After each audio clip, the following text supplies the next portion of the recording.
بسم اللہ الرحمن الرحیم۔ قرض کیسے دور ہوگا؟ آج قرض کو دور کرنے کے بہت سارے طریقے ہیں۔ آپ سود کھا لیں، لوگوں کا ذہن ہے سودی کاروبار کر لیں، چوری کر لیں، دھوکہ دے لیں، اور یہ سارے کے سارے راستے جہنم کے راستے ہیں۔ لیکن شریعت نے جو راستہ بتایا وہ کیا ہے؟ رسول اللہ صلی اللہ علیہ وسلم کے پاس علی رضی اللہ تعالیٰ عنہ آئے، کہتے ہیں اللہ کے رسول قرض میرے اوپر آ گیا۔ رسول اللہ صلی اللہ علیہ وسلم نے فرمایا، اے علی، میں تجھے ایسے کلمات نہ سکھا دوں؟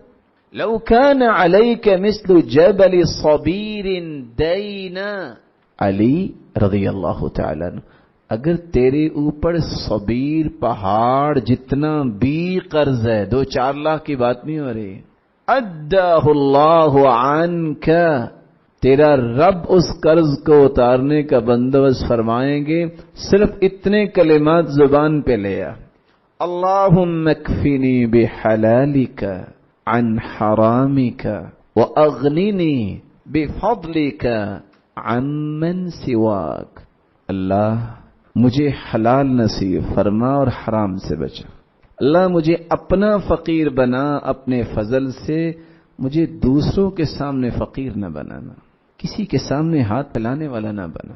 یہ کلمات اگر کوئی پڑھ لے، 2-4 لاکھ کی تو بات ہی نہیں ہے، جبل صبیر جتنا بھی قرض ہو، ایمان ہو تو اللہ اس کو اتاریں گے۔